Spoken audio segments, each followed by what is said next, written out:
And so first thing I want you all to do is to take a chance to clap for yourselves, congratulate yourselves. This is a huge accomplishment. You take a deep breath, be confident about what you accomplished here. Just getting this far is also something to be extremely proud of.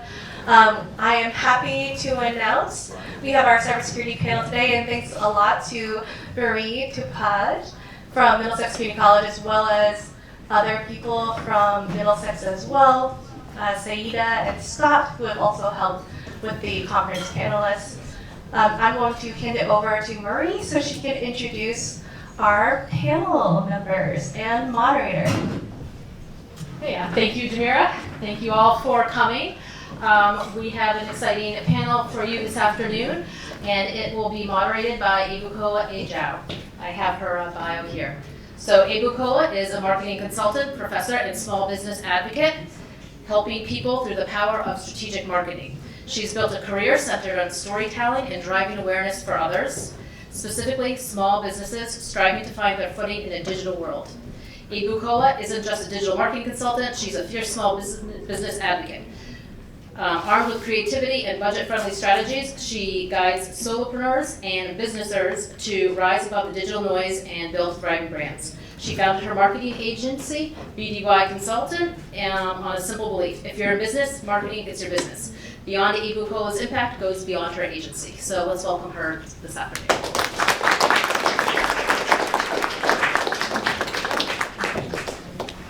Good afternoon, everyone. Good afternoon. Yeah. Excited to be here. My name is Ade Bukola, as mentioned, and I have the privilege of being able to present our panelists for today, our esteemed guests. And I want to start with, I don't know what order we're sitting, so just raise your hand when I say your name. I want to introduce Roger Mitchelson.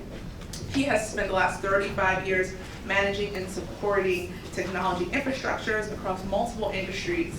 As the CEO of BNMC, a new chartered technologies company, Roger has led the managed services team to offer help desk technical support, network operations, cybersecurity, cloud and AI solutions, and operations to drive growth and profitability for their customers. So let's all welcome Roger Mitchelson. Thank you. Ming Chow. Ming Chow is a teaching professor at Tufts University. He is director of the Tufts Cybersecurity Clinic and a member of the Venerable Wall of Sheep. It's all welcome.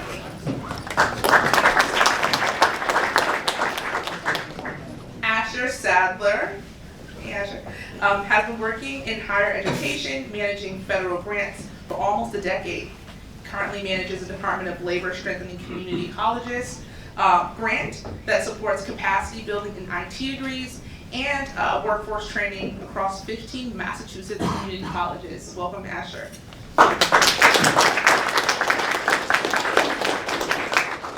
And I want you all to welcome Anton Graf. He manages security and compliance at a tech startup focusing on identity and access management security. He's been in Boston for the past 20 years, working at startups with 4 successful exits so far, working on the fit. He's been mentoring local cybersecurity students for the past 10 years and helping them get jobs at local startups. Let's please welcome Anton Graf.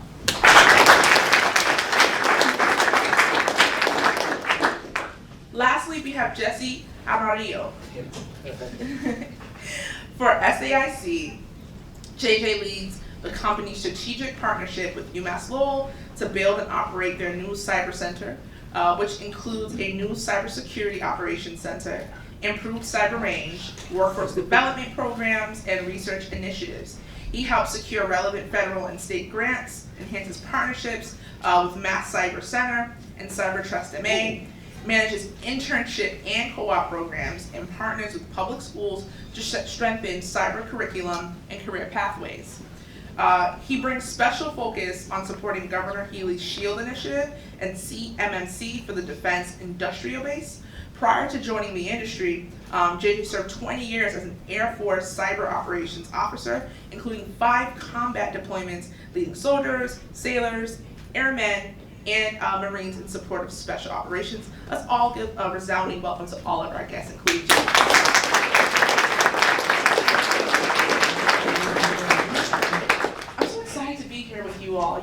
are, veterans in this industry, and I'm excited for the students to be able to hear your wisdom.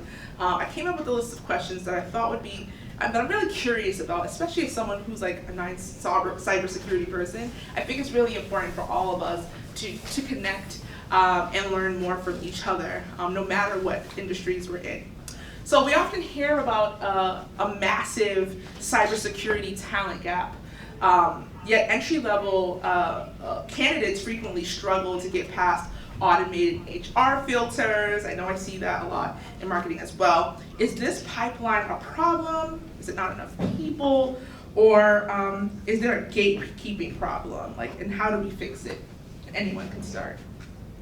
Yeah, so if you don't mind, I'll actually open it up to the audience. Anybody out there comfortable with respect to what the supply and demand is with cybersecurity jobs at a macro level? Anybody have numbers top of their heads? Is it that people want seniors instead of juniors more? Thank you. Yeah, so from a numbers perspective, if you go to public websites like CyberSeek, CyberHunter, et cetera, last year there were about 515,000 job postings. And nationally, supply and demand, about 26% of cybersecurity roles are unfilled. And of course, a lot of those are hard to fill because they're looking for people with talent, experience right out of the bat. People like you, young, but you don't necessarily come with the experience. So the challenge, the struggle certainly is real. So I wanted to start by validating that. And of course, help you all seek deeper insights, because each state produces numbers. So whatever state you're in, New York, Rhode Island, New York, et cetera, those numbers are available to you. Seek that information, and then with those roles that you're targeting, for example, forensics, your state will tell you how many job openings, how many job postings are available for that, what certifications you require for that type of role. The info's out there, get after it, and we'll talk more about mentorship, interns, but over to others. I would say basically that the need, and I would say the same thing that Jesse's saying, the need is absolutely there. I think it's important to figure out what type of industry you want to go into. So when we look at it, the enterprise businesses, the really large businesses, and even the larger mid-markets, they have the jobs out there. They're looking for experience. There are entry level, but you're going to be dragged into that AI HR, basically viral. You need to network. You need to go out on your network, see who you know between each other, people, professors that you might know, and even your family members and people that are in industry to get you into those positions. The rest of the industry for SMB market, small, medium businesses, those are the 1 to 300 employees. Those are that cybersecurity is gonna be managed by managed service providers and solution providers. So MSSPs and MSPs, basically. And they're the ones that, you're not gonna get a job at a small company with 20 people. They can't afford a CISO or a cybersecurity expert. It's actually the managed service providers or managed security providers that are doing that. So figure out which way you want to go, but use your network. The network is going to be a lot more powerful with LinkedIn, Facebook, and everything than trying to send your resume out and get stuck in the AI. We don't go here. Let's go up the river, down the river. I'm gonna take it last. Right. Thank you. I think all those answers are super important. I think that I want to validate that I think there is a gatekeeping issue. I think degree inflation, especially in Boston, is ridiculous. And I think that there are a lot of people kind of working on the back end to try and make that less so, but I don't really foresee that changing because Boston. But I also think that in regards to like the HR filters, like also learning how to play the game. Like yes, use your networks, but like you are gonna have to apply to jobs, or maybe you don't know people, and like use AI to help you. Don't have it write your cover letters. We know when it's written your cover letters, but like use the tools to like make sure that you will do your best chance to like beat those filters. And then kind of my last piece on this is I think also like get your foot in the door in some of these companies where like maybe your dream job is you know, really doing a lot of this cybersecurity work, but maybe you get your foot in the door as an IT help desk person, and then you get that experience, and also then you know the system, and they don't want to retrain someone to learn their system. So I think you don't always get your dream job first, but like being able to like get your foot in the door somewhere can kind of help you avoid kind of being filtered out, and then you can work your way up. But I think also learn how to play the game, and I think mentors can help you do that, your professors can help you do that, and like you kind of got to know those things. I absolutely agree with your statements about there are adjacent careers in this space that could be a good starting point in this career that you can pivot later on. A technical support role at a cybersecurity company, right? Like learning the product from the inside and out and then pivoting within the organization or elsewhere in the industry. It's a really good way to get in, right? Just don't look at cybersecurity only. There are careers beyond cybersecurity that are adjacent. It can be a great starting point. So I'll say two things. So I've been maintaining a list since 2010. For each and every year, all I need to do is find one article about the cybersecurity skill shortage. And each and every year, from 2010 to 2020, well, I haven't found one for 2026 yet, I need to do that. It's publicly available. There's always one article that said, there's a cybersecurity skill shortage. So, think about it. So I started this list in 2010, and here we are in 2026. I don't think it'll take much effort to find something by 2026. That's 16 years. So 16 years we've been playing this game. So now I'm looking at this game as there's no different than the game of A Boy Who Cried Wolf. Really?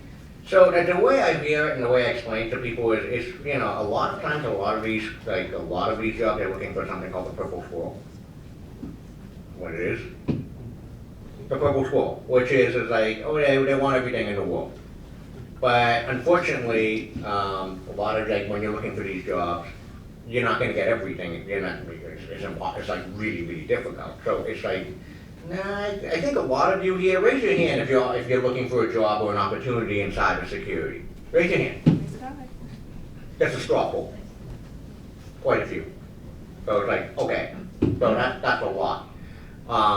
So no, there's a lot of people who are looking for these opportunities. It's not, and you know, it's not. People are out there.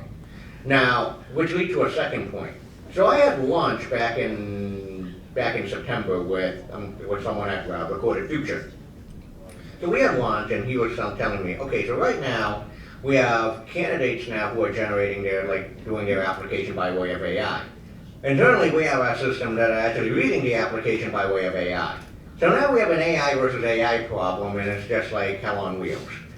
And the underlying message is, like, if you just know someone, just send it to me. So, because it boils down to what everyone's been saying, people and trust. Yeah, it's who you know. It's really who you know. Because now it's just AI versus AI, and having that human connection, that counts for a lot because of trust.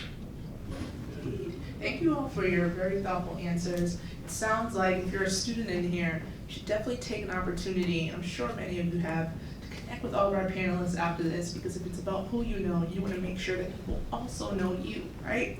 So I'm going to switch gears a little bit, and Professor Chow, this is for you, and everyone is obviously welcome to answer. How do we move beyond theory to prepare students for the high-pressure, emotional adrenaline pump of a live breach? Can a cyber range or a classroom setting truly simulate that type of stress, or of seeing like real data in real time being, exfiltered? I don't believe that you can get that out in the classroom. The reason why is because the incentives are so different. When you're in the classroom, what do you care about? Doing the homework, getting the grade, right? The incentives are different. So if you want that adrenaline rush, that fun, I want to be up all night working on this thing, that pressure situation, it gotta start at the lower, at the base level, which is, you know what? Get a job in retail. Get a job in retail. or being in a cook's kitchen, anyone ever work in like in a kitchen or a Mickey D's or McDonald's? Ashley, were you the one that actually said, you get like a help desk job? Now that is, friends, like that can get crazy pretty quickly. That's the kind of environment that you want to be in for. That you will not get that experience in a classroom. You actually, this kind of like the CCDC, like the Cyber Defense League, that's pretty damn good. I mean, that's really good. But if you want that pressure situation, like if you want that situation, you gotta work at like a real job, any real job, like a bakery or supermarket. Like you have to deal with so much BS, that's the place to be. The other thing is, they also get that, adrenaline rush. You really gotta love technology. But then again, I look at everyone in this room right now, but I think a lot of us are spending volunteering their time on a Saturday. I mean, we could be watching the games right now, but you know what, because we love cybersecurity, we wanna be with you guys here. And you gotta have that as well too. You gotta love that stuff, that technology to have. So you need both of those things to really prepare you for, the high pressure situations. The classroom isn't gonna cut it, and I told that to people.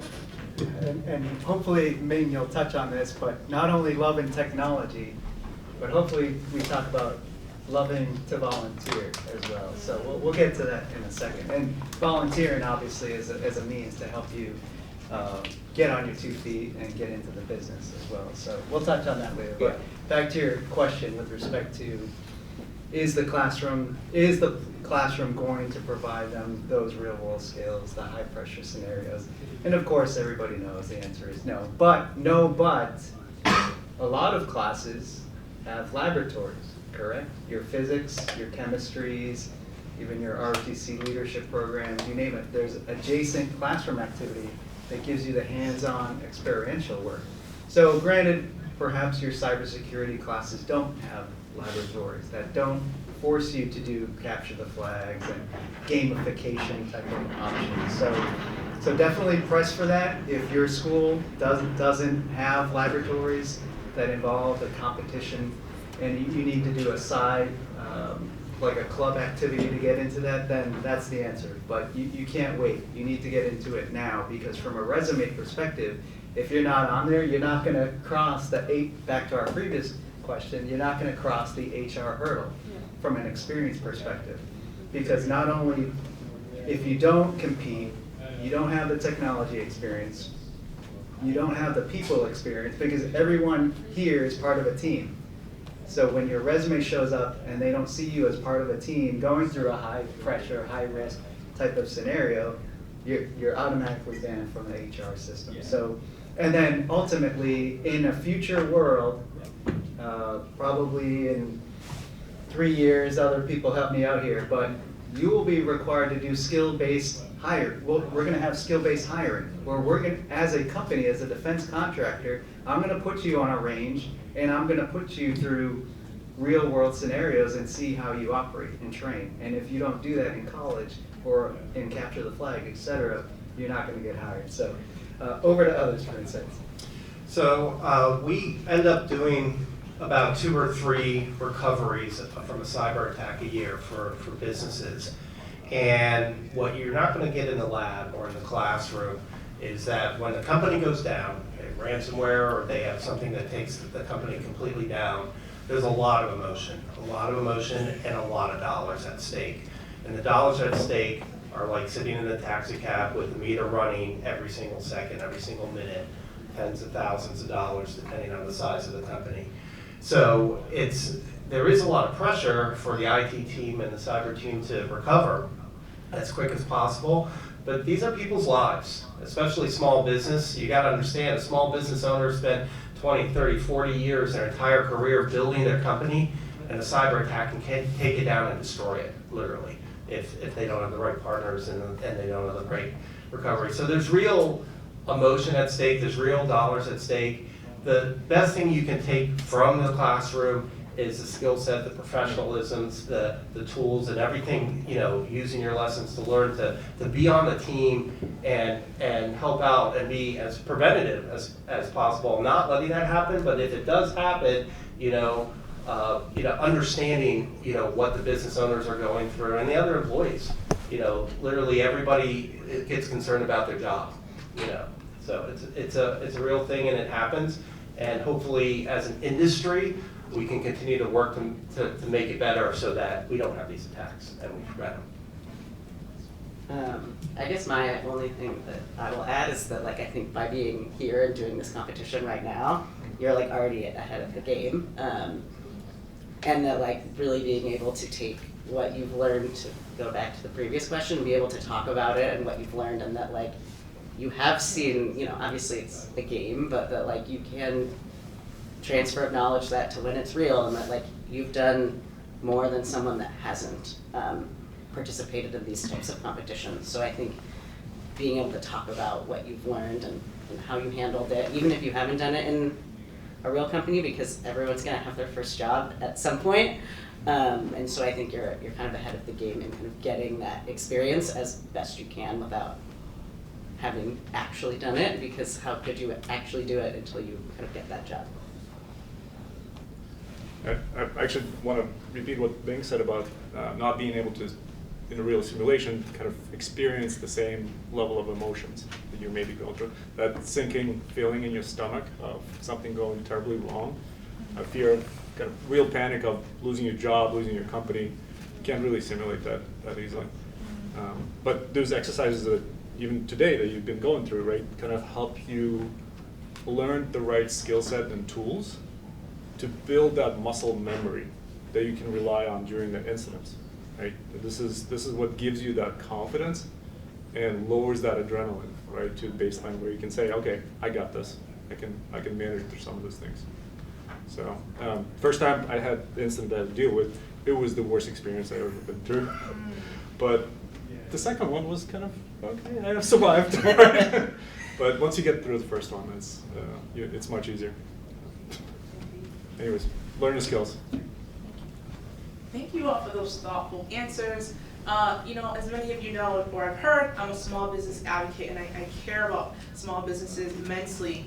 And oftentimes in dealing with small businesses, especially coming from a marketing perspective, of course, clients want to share access with us with different things. And in the process of doing that, they commit a lot of cybersecurity sins.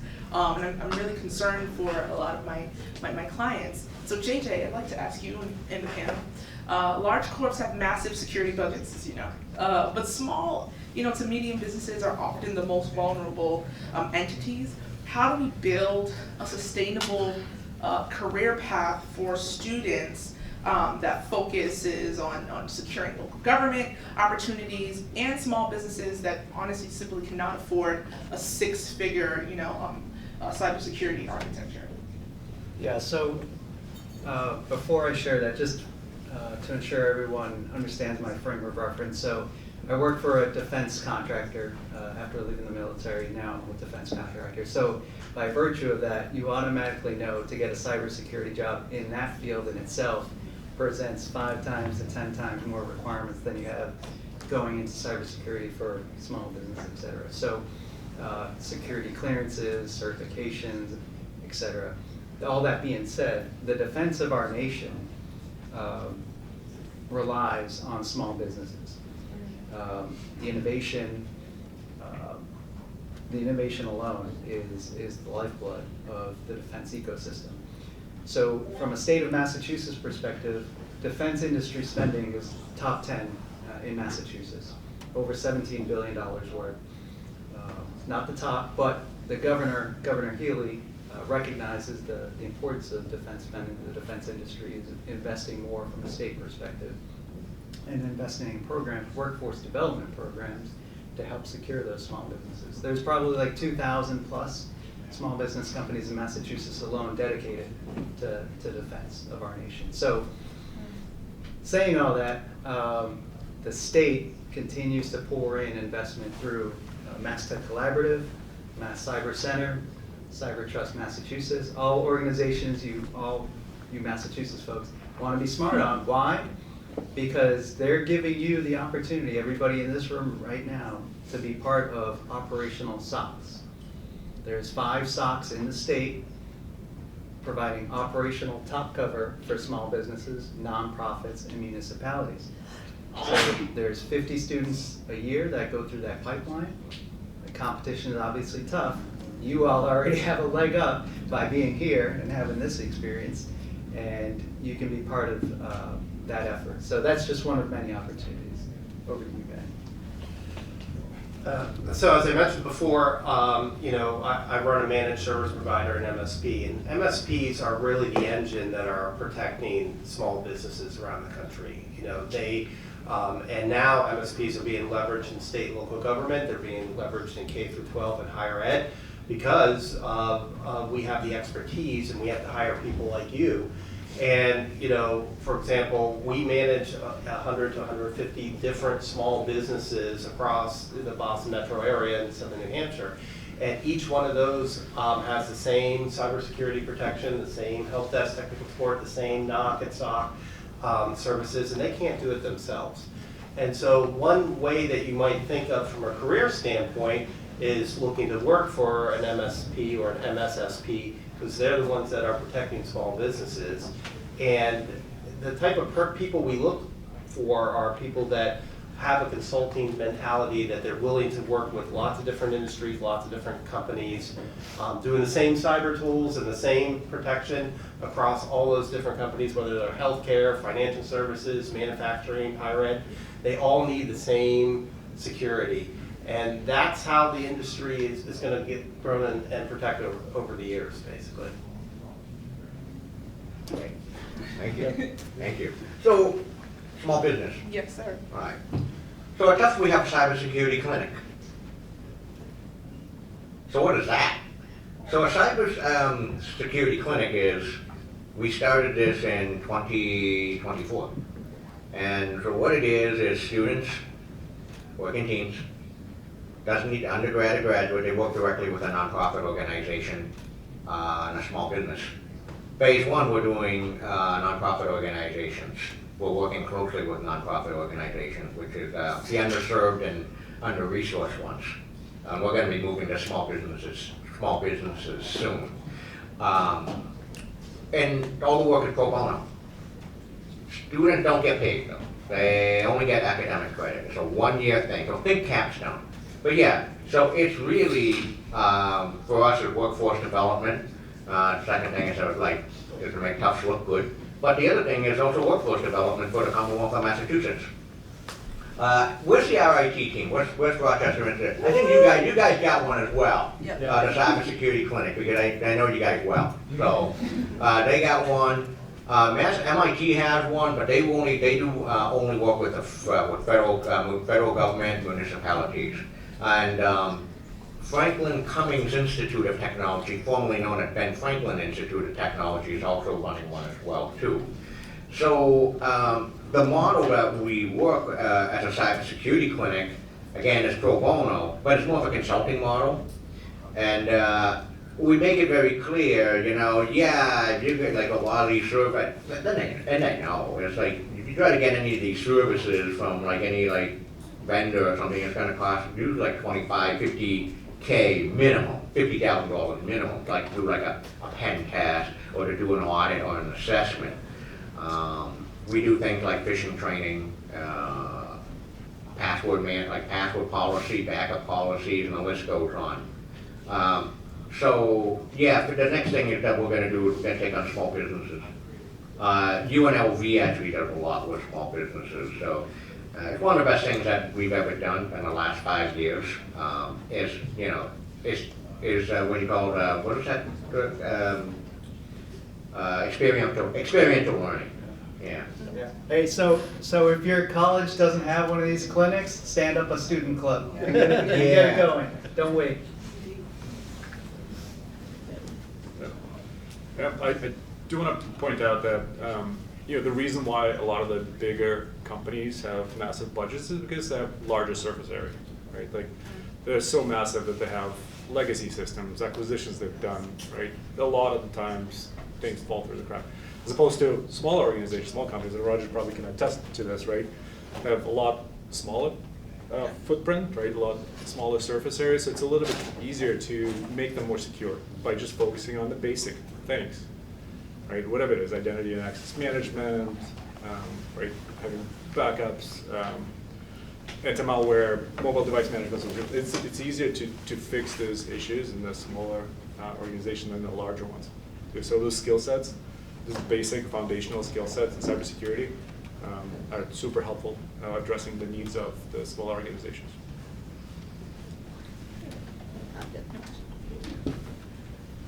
Thank you so much. I also learned a ton of things I'll bring back to my small business community, especially with all the clinics that are available that I'm sure many of them have no idea about. I'd like to, again, switch gears a little bit and talk about AI, which I'm sure, Professor Chow, you said hell on wheels, and that definitely describes it pretty well. Anton, I'd like to ask you and the panel, as AI begins to automate low-level coding and log analysis, will the most successful cyber professional, in your opinion, over the next few years be one that is the best communicator, is the best psychologist, or is the best coder? Yeah, this is kind of a hot topic right now in the industry, right? With AI explosion that's happening. I recently saw a diagram, like an XY axis, where there's a person on the bottom left corner, may not necessarily be the smartest person, right, using AI, and then what they produce is slop, right? And then you have on the right, somebody who has experience, somebody who has really good knowledge and context. When they use AI, right, they're getting the 10x the output themselves. So I think maybe at some point, right, like this stuff will converge, and maybe everybody will be able to take full advantage of the AI capabilities, but kind of that diagram stuck with me a little bit. And so if you take that and use AI as your second brain, as opposed to a replacement for your brain, that's when you get the benefit of things. So. Yeah, I think absolutely. I think AI, at least as it is now, it's just an abstraction of what you know, and you can either leverage it or you won't. But I don't think, I don't have a cybersecurity background. I don't think I could go and prompt it to solve the problems you were solving today. Maybe with 2 years of prompting I could do it, but that is inefficient. But I do think kind of with AI and whatever other tools that AI comes up with is really being able to stay on top of the technology so that you can leverage it and you don't kind of fall behind that technology trend as more companies and more people start using it. You want to be also on that cutting edge. So with AI, as you guys know, the speed of change that we're seeing with AI is at an incredible rate. I mean, our industry has never seen technology change as fast as AI is changing now. And that includes cybersecurity. And we all know that the bad guys are using AI just as much or more than the cybersecurity industry is using it. So it's going to be a challenge for everybody in this room. It's a challenge for us now on how we secure companies and security environments with AI, with data. How is the data going to get protected? And we all want to use the technology because it's going to change the way we all do work. So it's going to be exciting. It's actually one of the reasons you might have jumped into the industry. So it's going to be neat to see how it changes. But I think there's going to be a huge focus on keeping up with all these changes from security and how we secure it. So my recommendation is absolutely, read, information, periodicals, things that are coming out of the industry, the government on all the newest changes. It's going to be a challenge to keep up with, how things change. We have another AI question, so I'm going to save some of this for later. But bottom line up front, or back to question number one, how do you even get into this career field when there's so many gates and hurdles in front of you? So one of these hurdles that AI presents to you is the fact that 90% plus of tier 1 SOC analyst work is pretty much gone. Like where you, back in the day, maybe like last year or 2 years ago, would have been able to get a SOC 1, Tier 1 analyst job like this, no problem, coming out of school. That opportunity basically has disappeared from you thanks to AI. So to the question, what attribute is best for you to succeed? Is it coding? Is it psychology, communication? The toughest part of this entire industry and business is OSI level 8, OSI layer 8, the human terrain, okay? That is always the tough part, the people and the process. Technology oftentimes is the easy part. So recommendation for you all, if you're serious about getting a role in cybersecurity, learn what those roles are.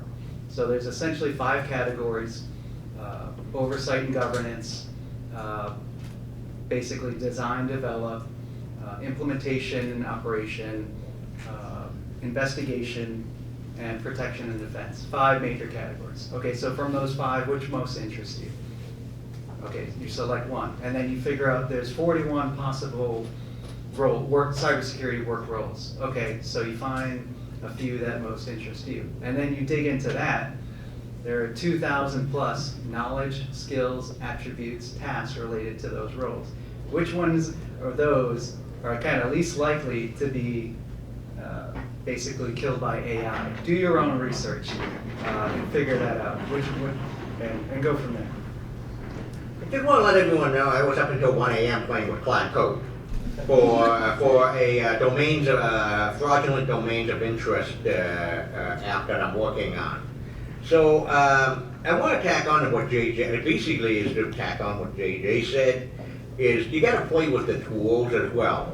Also, if you haven't figured this out already, is look, you've all played with the Linux terminal, the Wireshark, the Metasploit, the Nmap, the Kali Linux of the world. That should be look at anyone can use those things. Anyone can actually figure that stuff out. You can learn that in probably in an hour or 2. Yes, you all can do.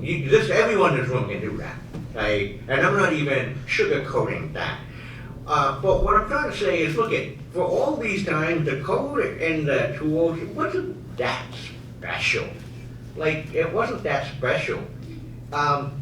People have thought for years, oh yeah, I'm gonna get $300,000 for a year for just knowing Metasploit. That's what it was like for years in 2015. Yeah, you got 300K starting job just knowing Metasploit. Those days are over. But it was never about the tool. It never was. It wasn't that special. You can all learn that. And I've always said the one thing that has not changed, even AI, no AI, it doesn't matter, is that it's been cybersecurity, communication skills will make or break your career.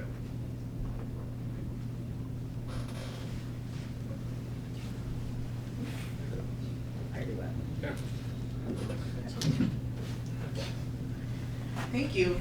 I know JJ, you kind of saved some of the juice for this next question. And just frankly, will AI replace cybersecurity jobs? I think that's a question that everybody's asking in every industry. And I know it's simple to say, yeah, heck no, that's absolutely not. But I would love to hear you all's opinion. Is that a possibility? Is that something that the students in the room should be worried about? And if they should be worried, how can they prepare and future-proof their careers? I think Roger and I were actually talking about this, how the cybersecurity jobs, I think, aren't going to go away, but they will change. So I think being nimble and able to kind of see how they change, and I think what's hard is that we don't fully know exactly how they're going to change. But I think that I think somebody's point that people are using AI to attack systems, and probably at some point we'll have this weird AI versus AI situation, but AIs are they still need to be managed, and so you might not be actually writing the code, but somebody's gonna have to make sure that whatever code it's shipping is not gonna blow the place up. So I think it will be more of managing computers than maybe actually doing the thing, but that is still hard.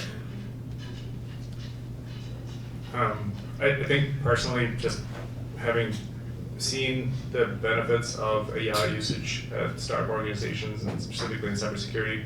I do say that if you don't use it, you're going to be outdated. So just jump into it and learn as much as you can.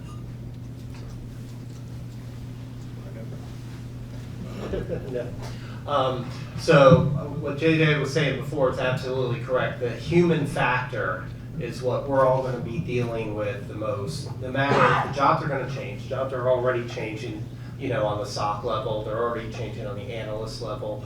AI is going to help accelerate the way we protect, but it's also, it's never going to remove that human factor. And right now, the number one way that the bad guys, the malicious guys, get into a company or a business is the human factor.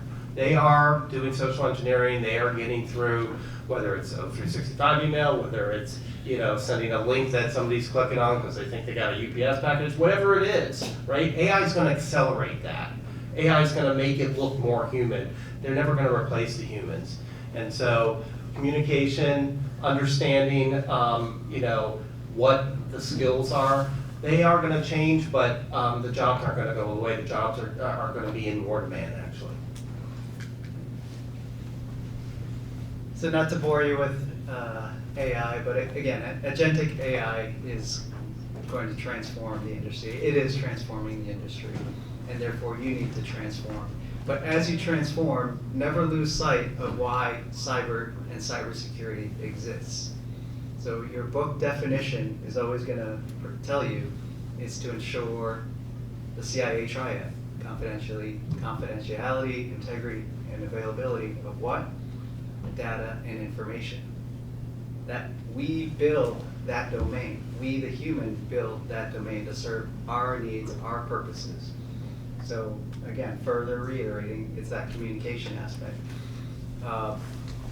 And ultimately, with the AI tools coming into place, you're getting out of that role of operating and more into supervising.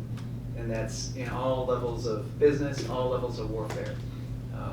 Again, with an Air Force background, less and less pilots, more and more autonomy, and you have, again, these 4 ships, 8 ships, controlling drones, and they're augmented wingmen at the end of the day, and that's how you should see AI as a wingman, automating and helping your mission.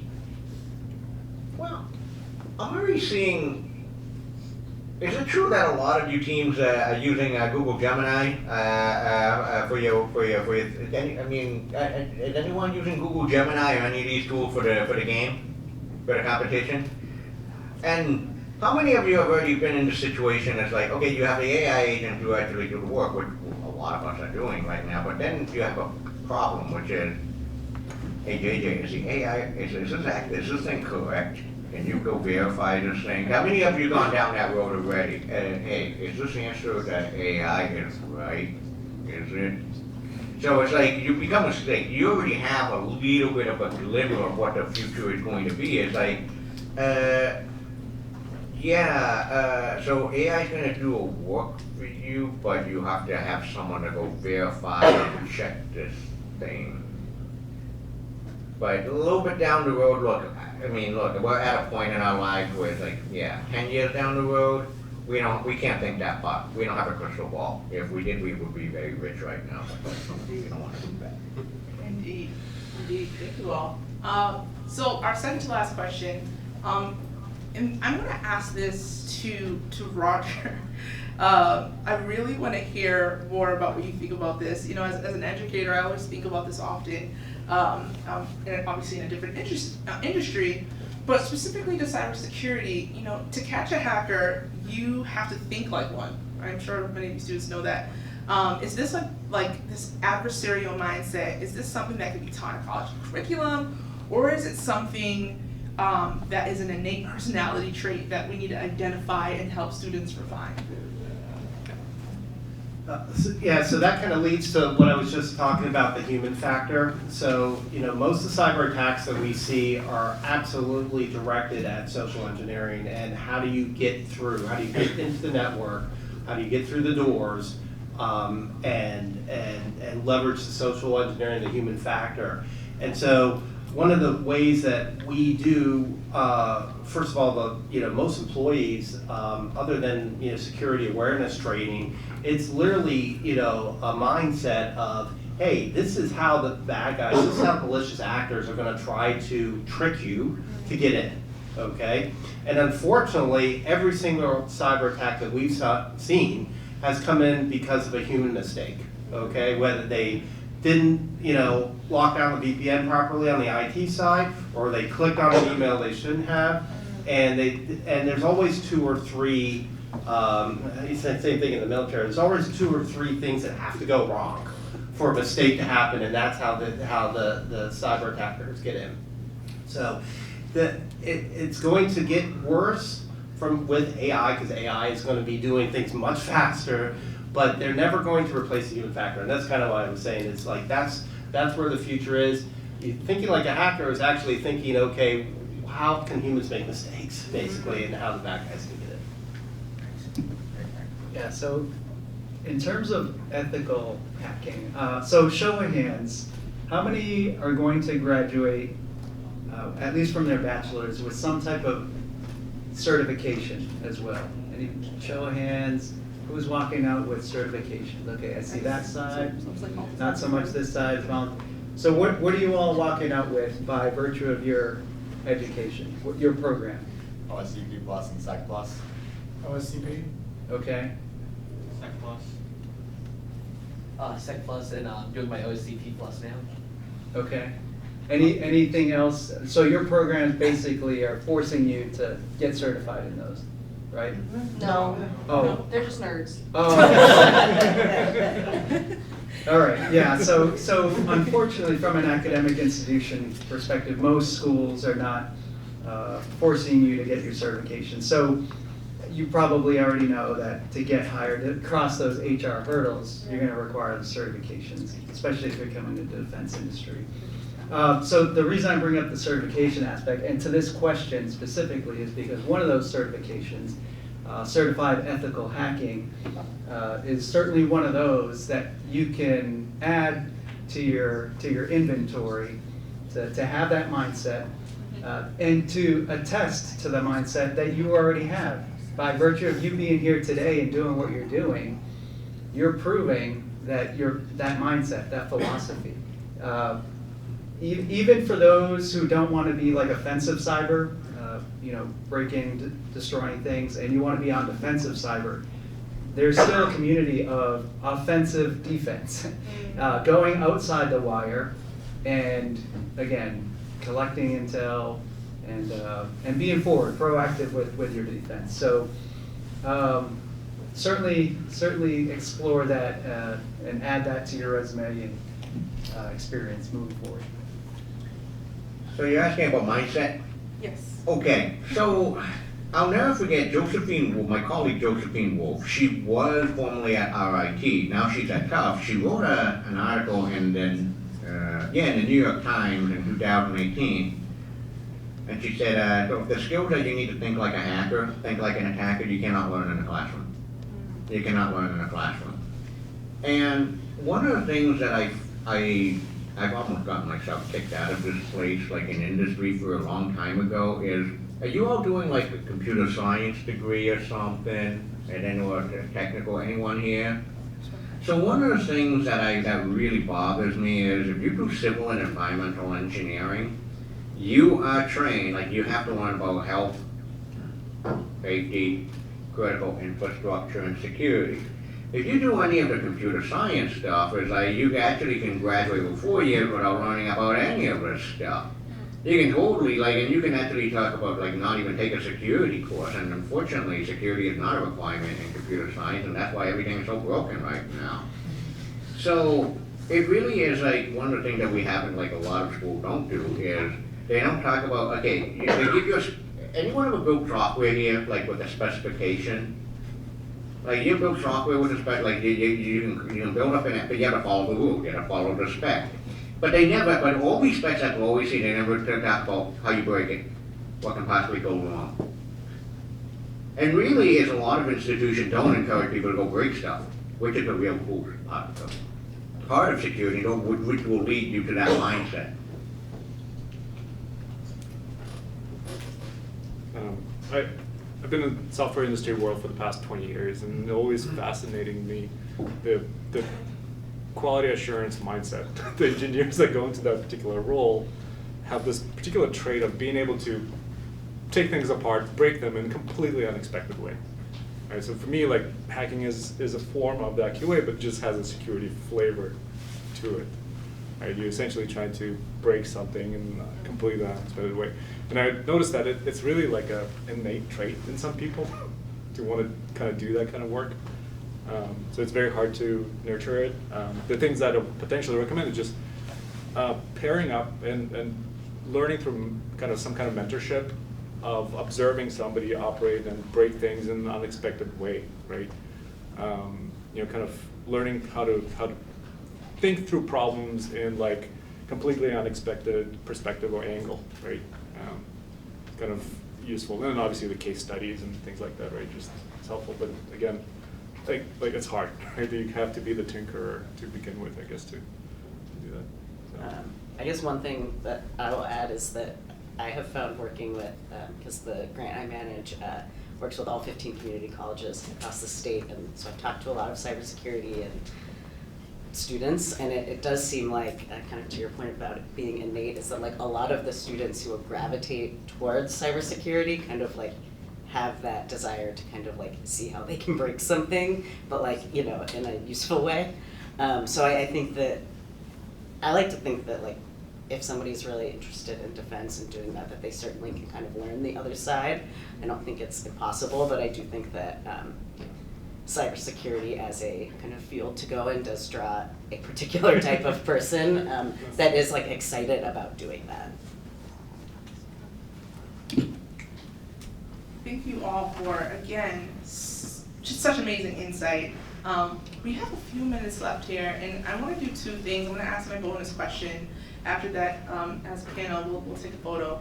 But I want to give the rest of the time back to the students to be able to network with you all, ask more questions. And students, I implore you to use this opportunity to get connected. Remember, it's not about what you know, but who you know, but also who knows you. And so I really want to make sure that this opportunity of this panel is worthwhile for you.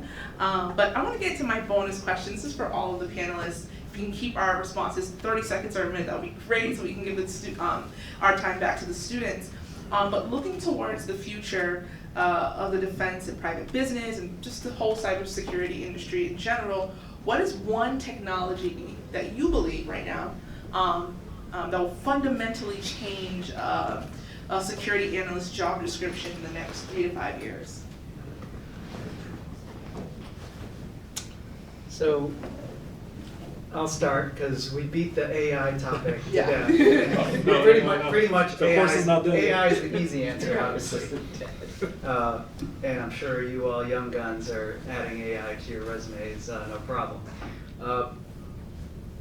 As you do that, there's this term called zero trust. So in the national security space, it is a mandatory requirement for all federal entities, and it's flowing down to even small business through cybersecurity maturity model certification requirements. A lot of acronyms. I'm trying to keep myself here. But I would say learn about zero trust, which is not necessarily a technology like AI or implementation of technology, but really a framework of security, which is going to keep things like AI within the right safeguards, because you're dealing with least privileged access, microsegmentation, and other things that help you protect your enterprise. So the takeaway for you, sorry, 30 seconds, zero trust. So right now, the number one vector that we're seeing in small businesses is attacks coming through email. And so the monitoring tools that are coming out of the industry for O365 and Google have really taken a leap, basically. And I'm not talking about email security. I'm talking about monitoring the back ends of Microsoft APIs and the back ends of Google, basically, and really trying to use AI and algorithms to figure out what's happening at Microsoft, what's happening at Google. And it used to be that Microsoft and Google were just a black box that you couldn't really understand what was going on in the back end. And the industry has worked with both of those companies to really try to get the monitoring to a place where we're getting alerts when the bad actor gets in, unbeknownst to the customer. And I think that's going to continue to take huge leaps, basically, as leveraging AI, and also kind of the industry forcing Microsoft and Google to play a little better in their security models too. I think this may be a little bit of a cop-out, but I think being able to continue to learn new skills and tools, like right now it's AI, and AI is going to come out with something, or some security startup is going to come up with something that you're going to have to learn. And I think one, kind of continuing to like talk to people who are in industry, and whatever's happening on like LinkedIn or wherever you find your cybersecurity news, and like being able to learn those things so that you can kind of stay ahead of the curve and be proactive instead of being reactive to like, oh shoot, there's this whole thing that I don't know how to use. Just a quick show of hands. How many of you guys using OpenClaw? One? Okay, well, I'm sure there'll be a lot more down the line. I think that essentially agents and the governance around agents is going to be a key part of the tech in the future, right? It's identity and access management for the agents. It's a governance around the agents. The things like, human in the loop, human on the loop, human break the loop. That's all those terms. Are essentially going to be the big buzzwords in the next few years. So I think that's something to keep an eye on. At least in my industry, like this is what everybody's talking about, right? How do you control and manage this proliferation of agents that work on behalf of the users, and how do you govern that? Especially ties into the zero trust, right? And so I'm sure there'll be a lot of protocols coming out, right? There's new OAuth versions, et cetera. So it's kind of important to keep an eye on these things. So, Anton, you said clause. Clause, yeah. So there's a couple things that are in my head right now. So at the moment right now, like clause are all the rage, like OpenClaw, Notebook. I mean, Facebook bought that.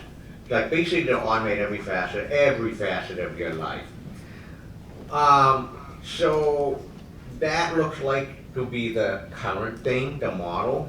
I hear a lot about quantum. But I've been hearing about quantum for years, so yeah, wake me up when there's actually, you can put a quantum computer in your pocket. But Anton mentioned something about, you said governance. You said governance.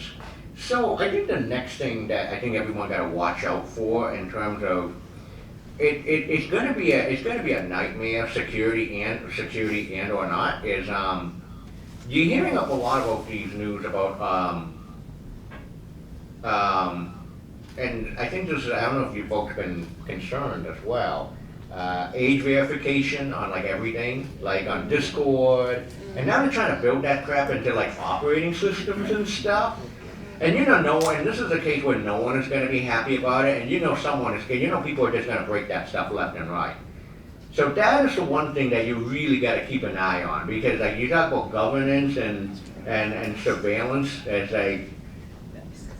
is it security? Well, it's certainly going to be involving security for all the wrong reasons.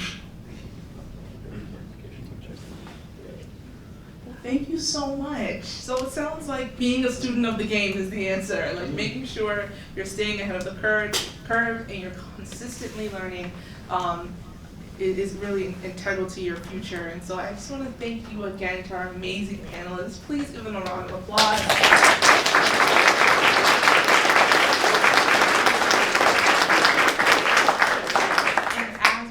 Our panel. Again, our panelists will take a photo. After that, I'd love to see many of you come up and talk to our panelists.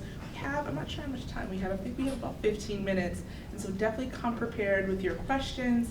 And I'm really excited and proud of you all for being here. Again, just by being here, you already are ahead of the game. And so we appreciate you. We took time out of our days to be here to support you. And so well done, everyone. And thank you for having us.